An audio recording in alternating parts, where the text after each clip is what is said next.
Welcome to the podcast, folks. Today we're diving into this approach called Listening Step 5.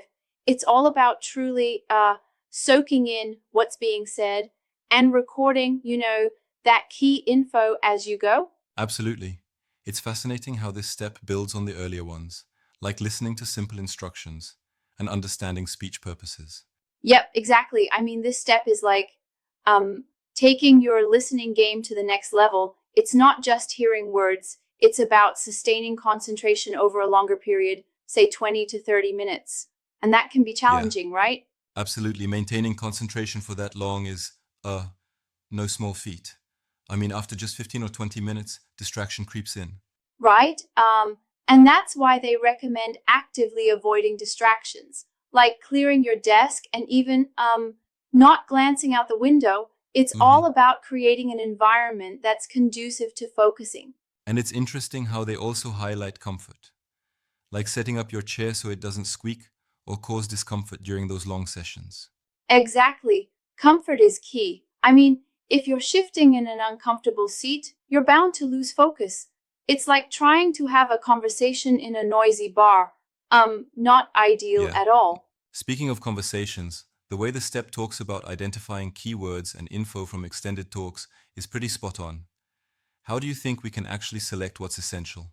Good question. The idea is that since most people speak between 125 and 150 words per minute, you obviously can't write it all down. Right. So you need to hone in on repeated points or anything the speaker emphasizes. It's like if they repeat a fact 3 times, that's your red flag to write it down. Mm-hmm.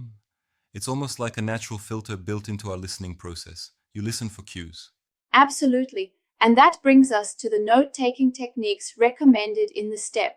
You're not expected to write in full sentences, bullet points, flow diagrams, and even arrows to illustrate connections. These tools really help in processing the information. Yeah, right? And I find that using bullet points is like um, turning a rambling speech into organized bite sized bits of information. Exactly. And then there's the idea of shorthand, designing your own symbols, like using an arrow instead of writing lead to or even acronyms. It's a creative process in itself. hmm Although, don't you think that relying on too much shorthand might make your notes less accessible later on, especially when you're trying to review them? That's a fair point. I mean, if your shorthand is too personal, you might need to decode it later. But the key is consistency. You make your own system once and stick to it so your notes remain clear to future you. Right. True, consistency is key. And speaking of recording, another aspect is organizing your notes under clear themes. Like starting with a clear topic in mind makes it much easier to arrange your thoughts. Exactly. Knowing what the objective is can really shape how you record what you hear, which means you're not just scribbling down random facts, but organizing them under specific headings Yup, or themes. I find that using flow diagrams also helps because it visually represents how different ideas link together. It's like mapping out your thoughts in a mini mind map. Yeah.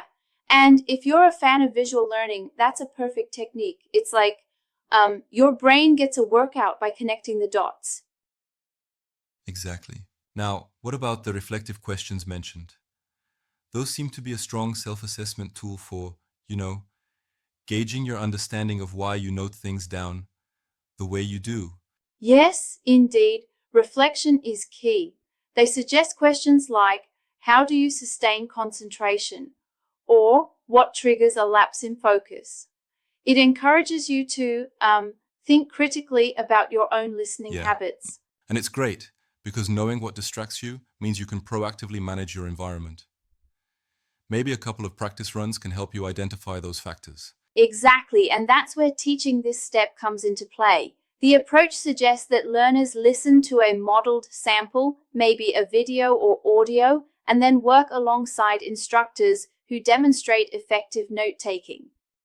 Right. That kind of scaffolding is really effective.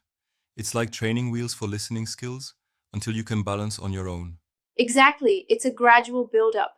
First, you listen and note key elements together, and then you transition to listening for longer periods with guided practice and even some assessments.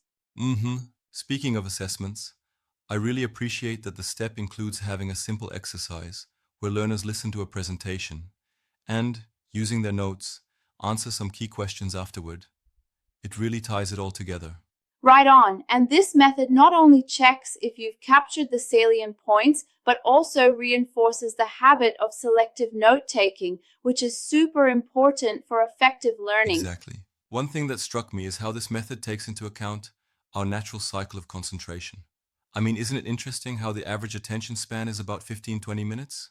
Absolutely, it's a scientific insight, really.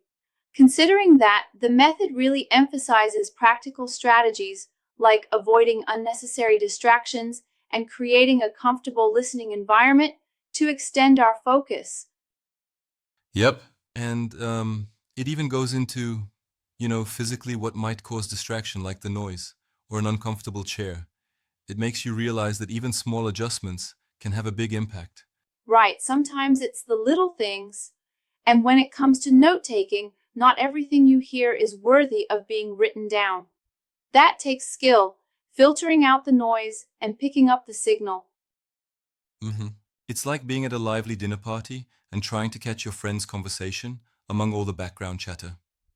You can't capture every word, so you just pick the juicy bits, right? Exactly, you've got it. And by using techniques like bullet points or even drawing arrows between linked ideas, you're not just jotting down words, but actually creating a structure that mirrors the logic of the Right. talk. I also like the idea of having a dedicated section for key facts or vocabulary. It's like creating an index in your notes that you can always refer back to. Yeah, that's very smart. It's like having your cheat sheet while you're studying, only it's your own because you recorded those points yourself. Yeah. I wonder though, do you think this structured approach leaves any room for creative note taking styles? Sometimes I feel freeform doodling helps me understand complex ideas. That's a valid critique. I mean, if you're too rigid, you might stifle your natural way of processing information. But the key is these guidelines are flexible. You can adapt them to your style. The suggestion to draw links, for instance, really encourages creativity. hmm I agree. It's more about framework than strict rules. And with practice, everyone finds the right balance between structure and free expression in their notes. Exactly. The overall takeaway is that developing good listening and note taking skills is a gradual process, one that improves with regular practice and reflective assessment. Right. Well, this has been an insightful discussion, almost like a mini masterclass on how to listen better and make your notes count. Absolutely. Staying engaged, filtering key points, and creating methods that work for you are essential tools for learning. Thanks for the great chat. Thanks, and happy listening, everyone.